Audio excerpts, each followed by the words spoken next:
I got so much motherfucking design on right now.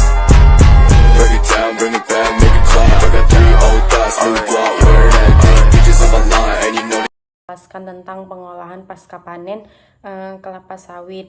Pengolahan kelapa sawit menjadi minyak. Yang pertama itu ada beberapa stasiun-stasiun untuk mencapai pengolahan tersebut. Yang pertama itu ada stasiun penerimaan bahan baku ataupun timbangan. Yang pertama itu Posapam. Posapam adalah suatu pengamanan dalam sebuah pabrik. Tamu dan kendaraan yang masuk ke dalam pabrik menjadi tanggung jawab Sapam. Mobil pengangkut TBS harus melapor ke pos terlebih dahulu dan menunjukkan SPB atau surat pengiriman barang. Lalu di pos Sapam ini dilakukan pencatatan nomor polisi atau BK, nama supir, nomor SPB, dan sebagainya. Yang kedua itu ada jembatan timbangan. Jembatan timbangan merupakan alat ukur berat yang sangat viral dalam sebuah pabrik kelapa sawit, yang menjadi bagian terdepan di mana didapatkan data kuantitas masuknya raw material dan keluarnya produk yang dihasilkan. Timbangan berfungsi untuk mengetahui berat bahan baku yang masuk ke pabrik, yaitu dengan menghitung bruto, tara, dan neto dari TBS dan yang dikeluarkan dari pabrik. Bruto adalah berat barang dengan truk, tara adalah berat truk kosong, neto berarti yaitu berat bersih barang.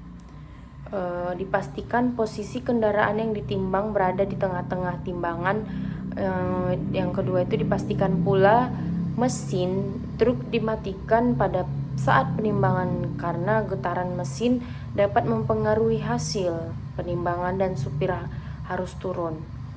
Setiap truk TBS dan CPO yang masuk ke PKS itu mengalami 2 kali penimbangan, yaitu ketika truk masuk ke pabrik juga menimbang ketika truk keluar pabrik.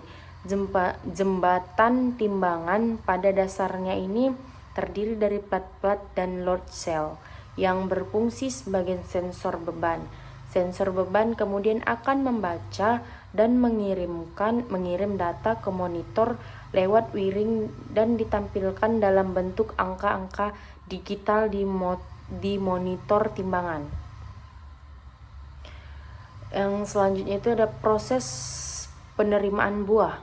Setelah proses penimbangan TBS, kemudian dibongkar di lantai apron atau veron untuk dilakukan sortasi. Lalu buah didorong dengan loader menuju ke fruit fresh branch elevator. Lantai apron atau veron berfungsi untuk menampungkan sementara TBS sebelum diolah dan tempat di mana untuk restan diinapkan.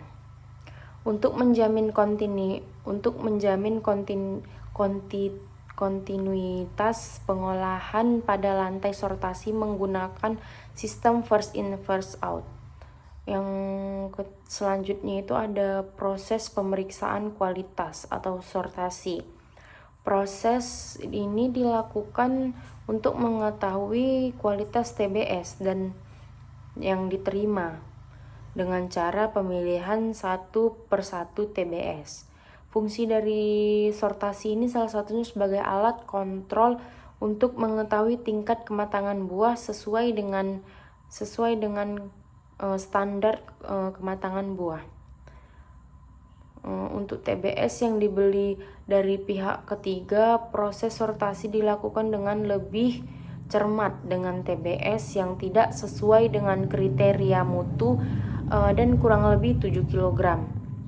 Buah mentah, tandan kosong, buah busuk, dan buah sakit dimasukkan kembali ke truk untuk ditimbang sebagai tara. Yang selanjutnya itu elevator fruit fresh bunch.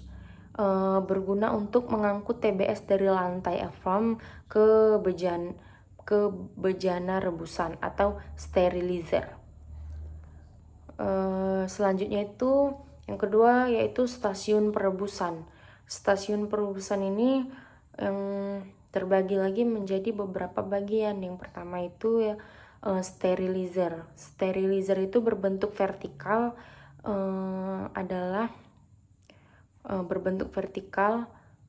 bejana uap bertekan yang digunakan untuk merebus TBS dengan uap atau steam.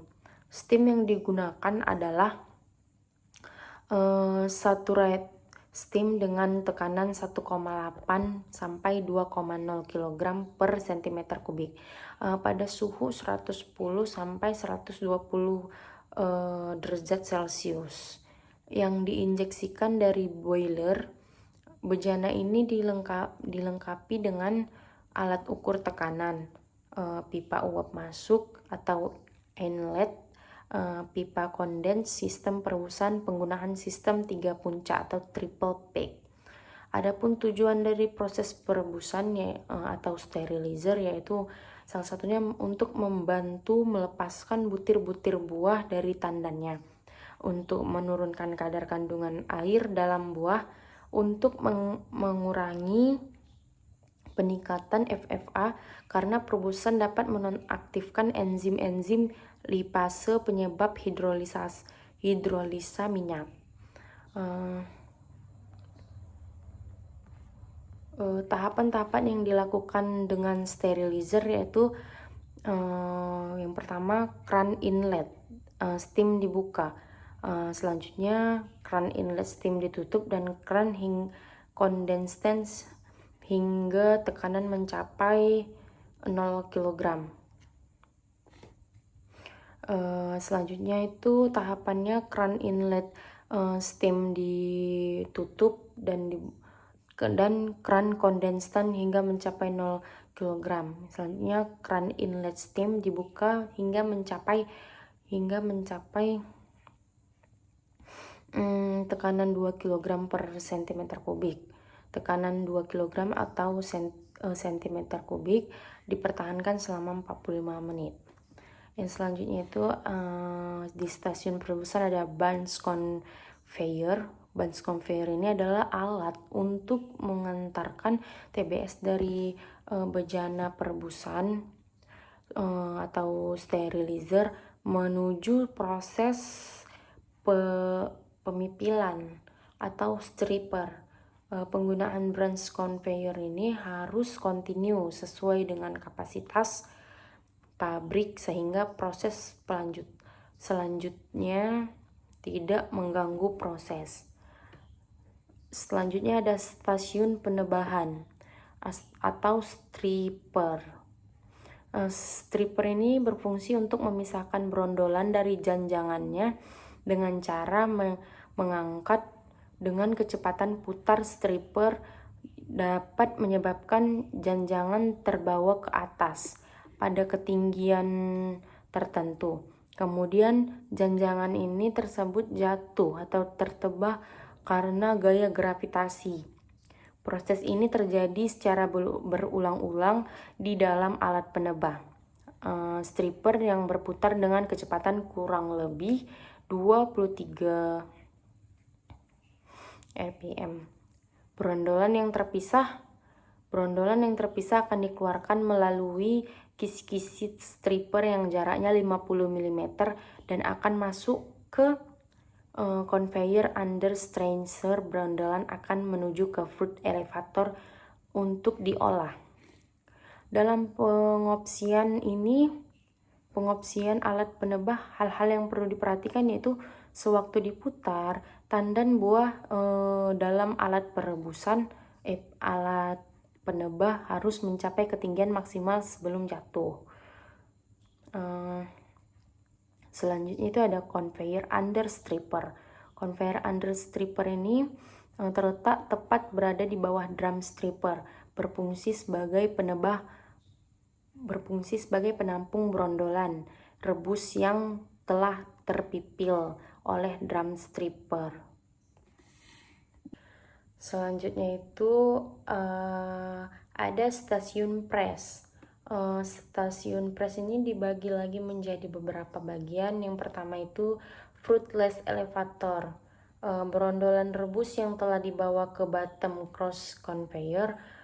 Selanjutnya akan menuju fruitless elevator.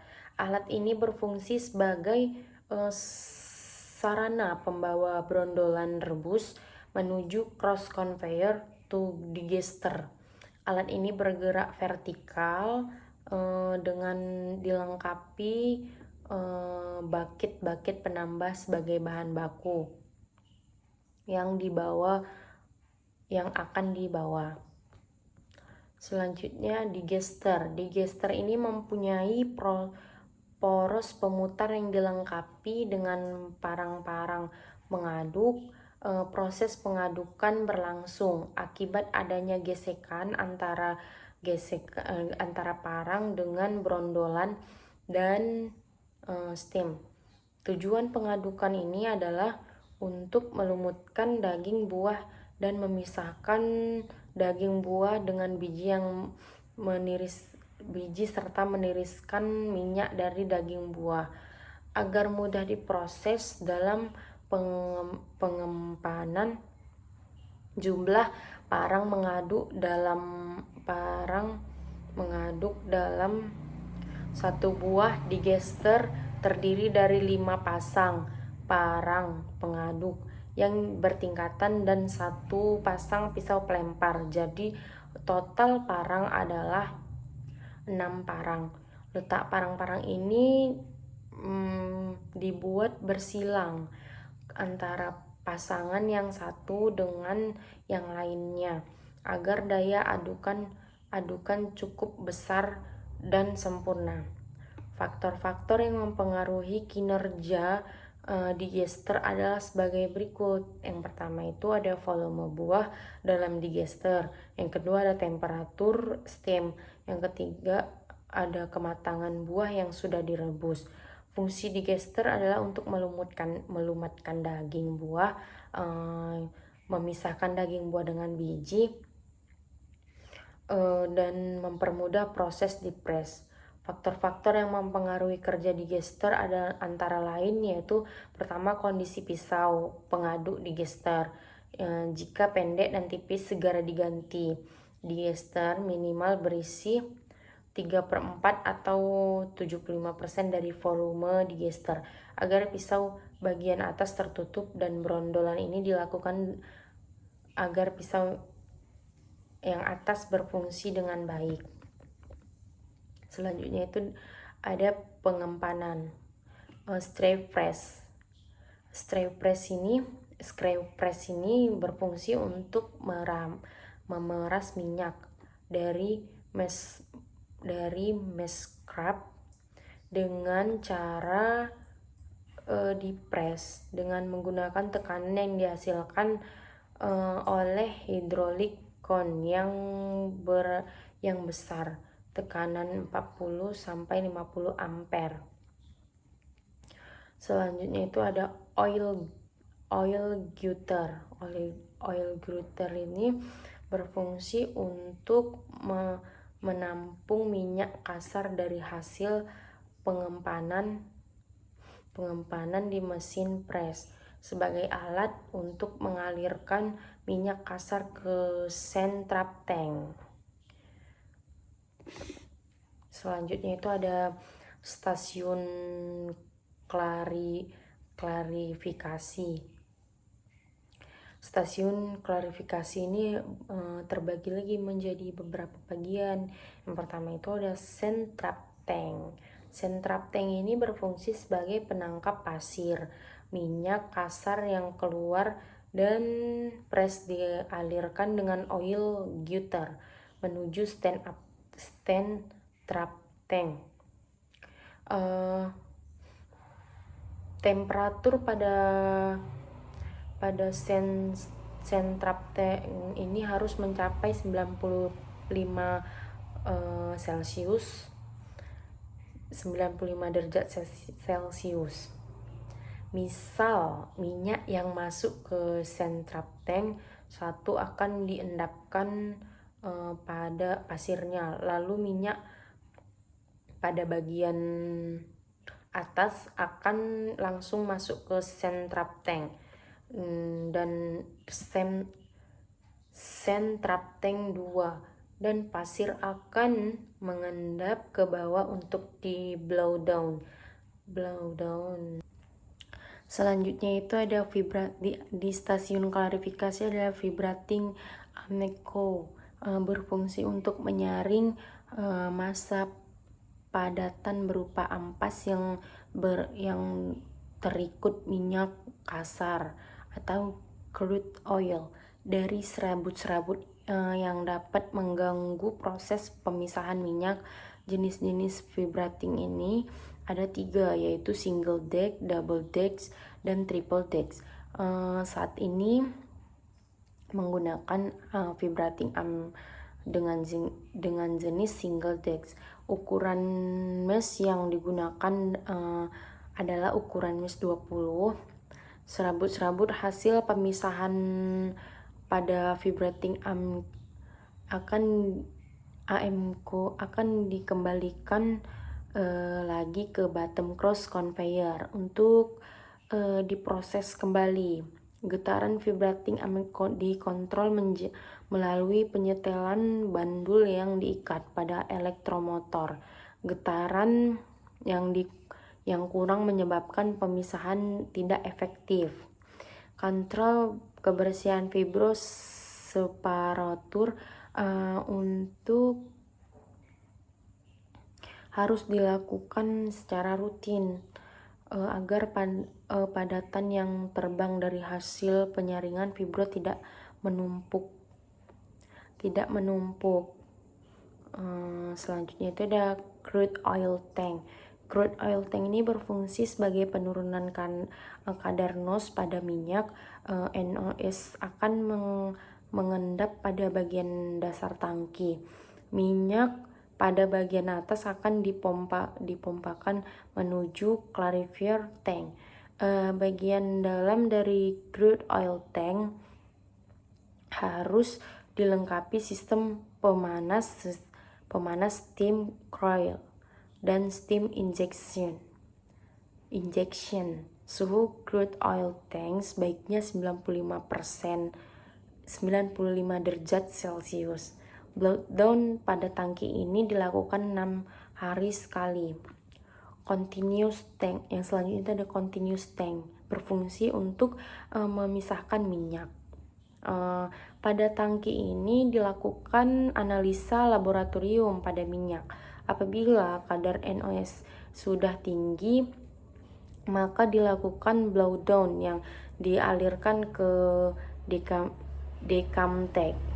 Hal yang perlu diperhatikan yaitu air dilusi, selanjutnya kecepatan stirrer atau pengadu, selanjutnya steam yang masuk, drain atau blowdown, dan temperaturnya. Di stasiun selanjutnya ini ada oil tank. Minyak continuous tank akan mengalir ke oil tank. Oil tank ini berfungsi sebagai pengendapan minyak untuk memisahkan minyak dengan kotoran dan partikel sludge. Misal minyak yang masuk pertama ke oil tank itu nomor 4, kotoran dan partikel sludge akan mengendap karena adanya gaya gravitasi dan perbedaan berat jenis. Kotoran akan mengendap pada bagian bawah oil tank nomor 4, sedangkan minyak oil tank nomor 4 akan dipompa ke oil tank nomor 3 untuk diendapkan dan dimasukkan selama 90 menit. Minyak dari oil tank nomor 3 akan dipompakan ke oil tank nomor 2 untuk disirkulasi mengurangi kadar air selama sirkulasi suhu tetap terjaga pada 95 derajat Celcius. Setelah selesai sirkulasi, minyak akan dipompakan ke oil blower, oil tank nomor 1 untuk cadangan. Hasil blowdown akan dialirkan ke monotank untuk selanjutnya akan dipompakan ke continuous tank. Faktor-faktor yang mempengaruhi kinerja oil tank adalah temperatur, kondisi steam coil, dan blowdown. Selanjutnya ada oil blower.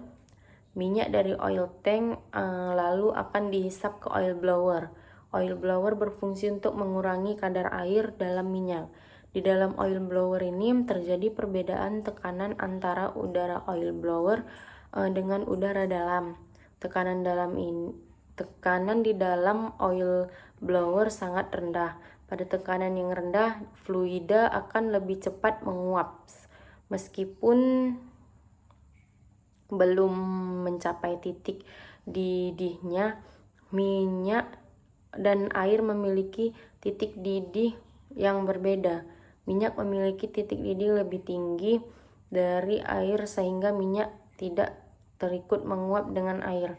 Pada saat minyak terhisap ke oil blower, minyak akan dispray ke oil blower melalui nozzle, sehingga air di dalam minyak akan mudah menguap dan terhisap oleh blower, selanjutnya terdorong keluar ke wadah penampung air. Selanjutnya ada oil transfer pump. Minyak yang telah diproses di oil blower akan mengalir secara otomatis menuju talang dan masuk ke flow tank untuk secara alami menurunkan suhu minyak tersebut. Akan selanjutnya minyak yang mengalir menuju bak penampungan sebelum ditransfer menuju stock tank akan langsung menuju daily tank, di mana pada saat proses pemompaan terjadi pendinginan minyak atau oil cooler untuk menurunkan suhu minyak sebelum disimpan ke tangki timbun atau storage tank. Selanjutnya ada stock tank atau tangkai timbun. Fungsinya adalah untuk tempat menyimpan sementara minyak produksi yang dihasilkan sebelum disiram. Faktor-faktor yang diperhatikan pada stock tank adalah kebersihan tangkai atau stock tank harus dibersihkan secara rutin karena kebersihan tangkai ini mempengaruhi kenaikan kadar FFA dan kotoran. Selanjutnya itu faktor selanjutnya itu ada kondisi steam coil. Kondisinya ini harus diperiksa rutin karena kebocoran steam coil dapat mengakibatkan naiknya kadar air pada CPO. Faktor yang harus diperhatikan selanjutnya itu temperatur. Temperaturnya harus 40 sampai 60 derajat Celcius. Selanjutnya ada daily tank atau tangkai transfer. Fungsinya adalah untuk tempat penyimpanan sementara minyak produksi dari stock tank sebelum ditransfer ke truk tangkai.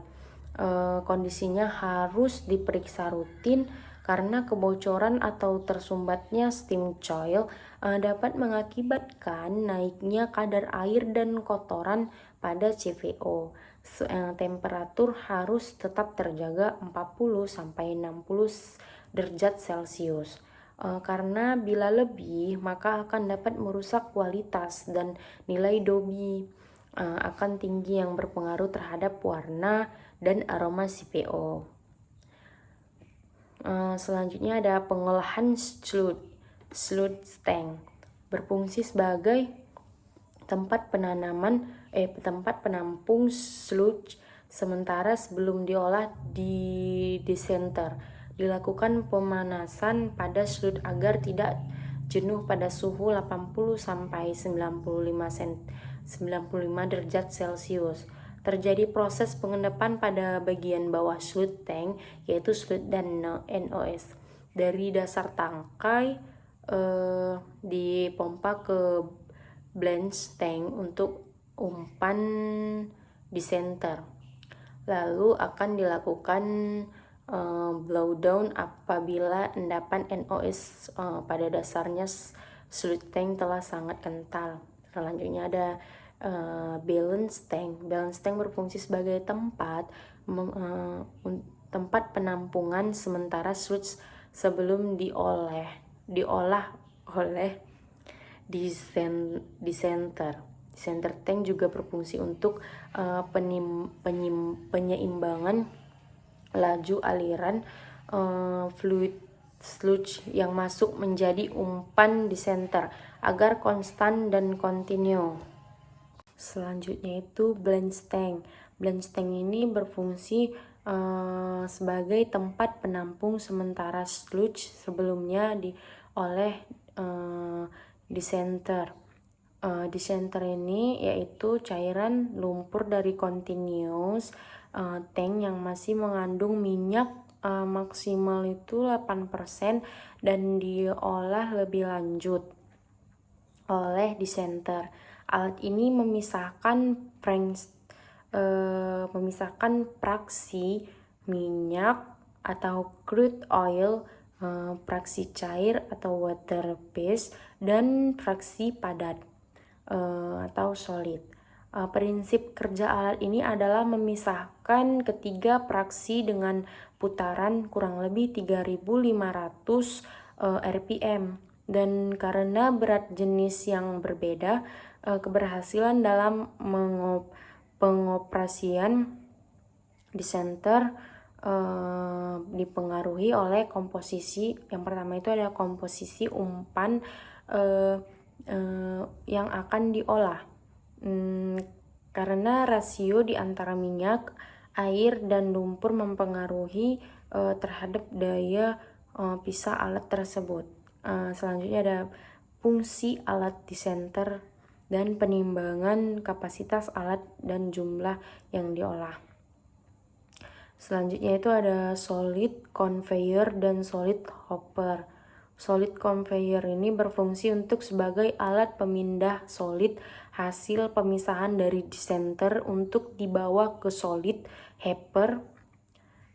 hopper sebagai tempat penampungan sementara solid sebelum diangkut ke dalam sebagai pupuk oleh trailer. Selanjutnya itu ada pass tank, water pass tank. Water pass tank ini adalah tangki sebagai tempat penampungan water pass hasil dari pemisahan descenter yang masih mengandung minyak. Water pass hasil dari descenter akan diolah, kemudian akan dilakukan proses pengutipan minyak oleh sludge separator. Selanjutnya ada sludge separator atau high speed. Water pass akan diumpankan untuk umpan sludge separator. Sludge separator ini adalah alat untuk mengutip minyak yang masih terkandung di dalam water pass dengan cara sentrifugasi dengan diputar 4.200 rpm, di mana minyak, air, dan NOx dengan berat jenis yang lebih tinggi akan terlempar keluar dari poros dan minyak yang berat jenis lebih rendah akan masuk ke dalam poros. Kapasitas sludge separator ini ditentukan oleh ukuran nozzle yang digunakan 1,45, 1 dan 2,0 mm. Ukuran nozzle dipakai sekecil mungkin untuk meminimumkan kehilangan minyak pada drap buang sludge separator. Pengoperasian sludge separator dengan cara membuka keran air keran air penuh dan mengatur keran umpan slut. Separator dikontrol melalui sudut flap pada slick gelas air membentuk 15 derajat. Proses pemisahan slut ditentukan dengan adanya balance water dan minyak keluar melalui paring dish. Minyak akan keluar dan langsung dipompakan ke monotank, sedangkan NOS akan dipompakan ke desentek tank. Selanjutnya ada monotank. Minyak hasil pemisahan disenter, slut, separator akan dan hasil pengutipan dari vat pit langsung mengalir ke monotank. Minyak yang ditampung oleh monotank akan dikembalikan ke continuous tank untuk diolah kembali. Pada monotank ini juga terjadi proses pengendapan kotoran dan sluts yang masih terikut dan minyak yang kemudian akan dibuang ke parit menuju vat pit. Selanjutnya itu ada desentek tank. Desentek tank ini berfungsi sebagai tempat penampungan air kondensat rebusan yang akan digunakan sebagai air dilusi pada stasiun pres.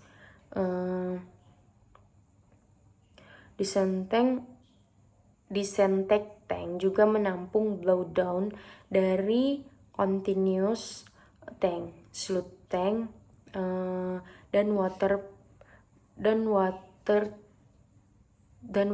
place tank dan lumpur dari slut separator untuk kembali dilakukan pengendapan untuk memisahkan minyak dan mengutipnya kembali dan dialirkan ke continuous tank.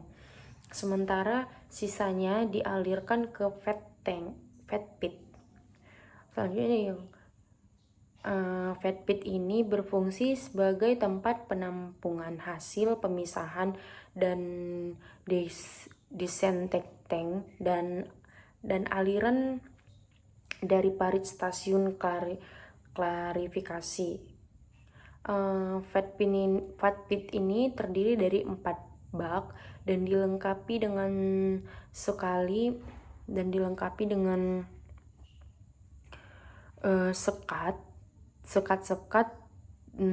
gunanya sekat untuk mengutip sisa-sisa minyak yang mungkin masih ada dan mengendapkan kotoran.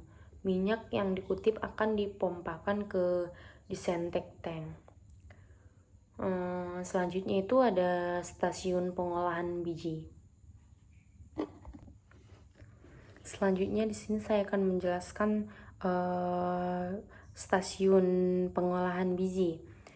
Di dalam stasiun pengolahan biji ini terbagi menjadi beberapa bagian. Yang pertama itu ada cake breaker, conveyor atau cibici, ampas kempa atau cake dari stasiun press akan langsung jatuh ke cake breaker conveyor untuk dibawa ke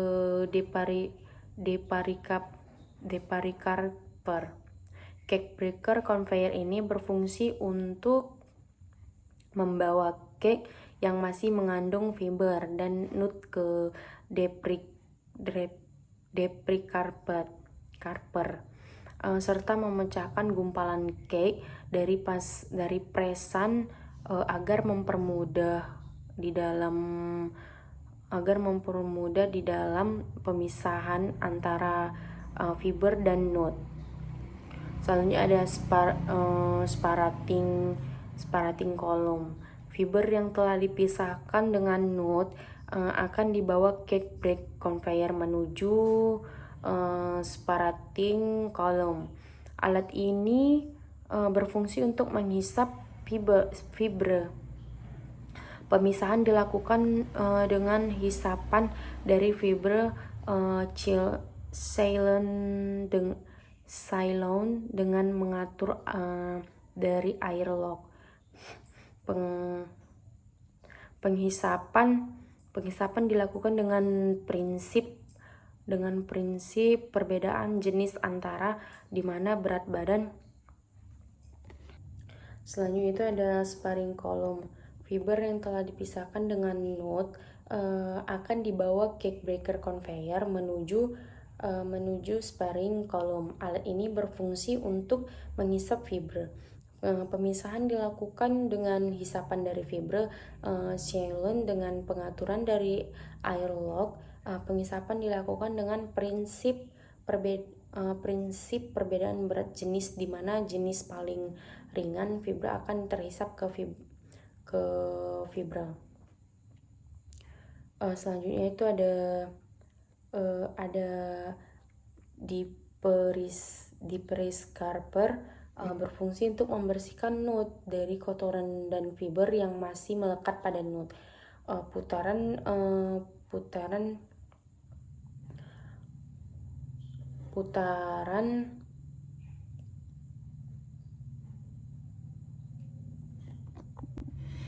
Selanjutnya itu ada wet nut elevator, wet nut conveyor, dan nut silo. Yang dibawa oleh wet nut conveyor membagi nut menjadi nut silo. Dan nomor 2, alat ini berfungsi sebagai tempat nut pemanasan nut agar cangkang ini dan inti berpisah atau koplak, yang dapat memaksimalkan kerja ripple mill dan nut cracker. Selanjutnya ada nut dry conveyor. Nut dry ini tempat berada di bawah nut silo nomor 1 dan nut silo nomor 2. Berfungsi sebagai alat mengangkut nut kering hasil pemanasan di nut silo. Selanjutnya ada nut dry elevator, berfungsi untuk meningkatkan nut telah dipanaskan menuju nut grinding drum, dan selanjutnya diklarifikasikan menurut besar dan kecilnya nut. Selanjutnya ada nut grading. Nut grading ini berfungsi untuk memisahkan biji menurut ukuran yang berbeda. Sebagai umpan ripple milk dan nut cracker. Lubang satu ini untuk nut dengan diameter yang kecil, lubang kedua untuk nut dengan diameter sedang, 2 lubang ini untuk umpan ripple mill 1 dan 2, sedangkan lubang 3 untuk nut berdiameter besar dan lubang ini untuk umpan. Selanjutnya itu ada ripple mill. Nut yang berasal dari nut grading akan menjadi umpan untuk dihancurkan cangkangnya atau ripple mill. Alat ini berfungsi untuk memecah nut dengan cara menggiling nut yang masuk ke ripple mill. Akan digiling oleh rotor bar ripple mill dan ditahan dengan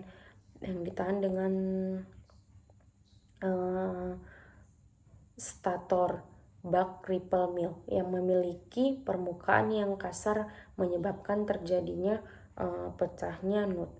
Faktor-faktor yang mempengaruhi efisiensi pemecahan yaitu jarak dan clearance antara rotor dengan stator. Yang selanjutnya itu ada RPM dan tingkat kekeringan nut. Pengukuran besarnya jarak harus dilakukan berdasarkan bahan baku yang masuk agar nut dapat pecah sempurna. Nut cracker. Selanjutnya itu ada nut cracker. Alat ini berfungsi untuk memecahkan biji dengan sistem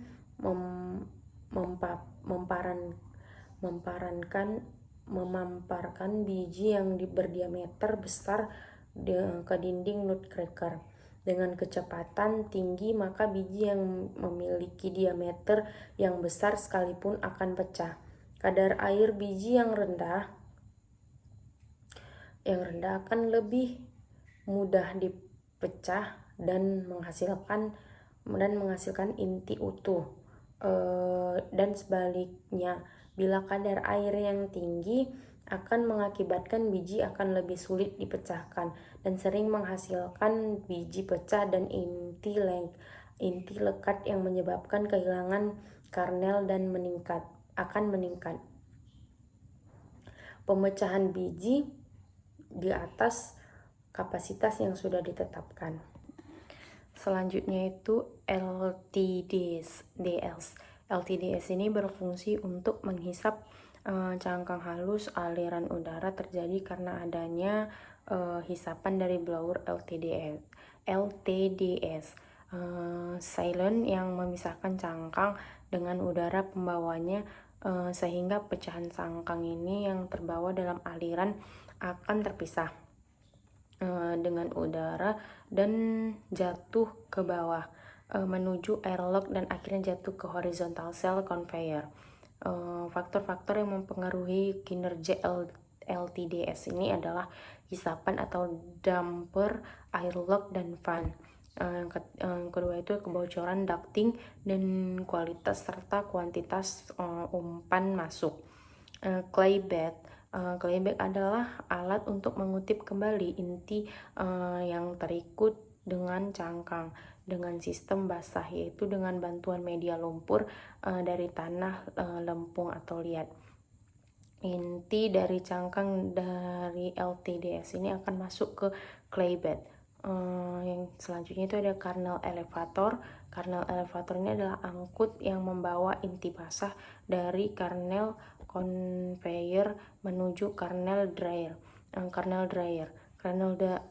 Kernel dryer ini berfungsi untuk mengurangi kadar air yang terkandung dalam inti. Penurunan kadar air pada inti bertujuan untuk menghindari penjamuran pada saat penyimpanan. Temperatur kernel dryer ini 80 derajat Celcius dilakukan agar pengeringan pada inti sempurna sampai pada dalam intinya.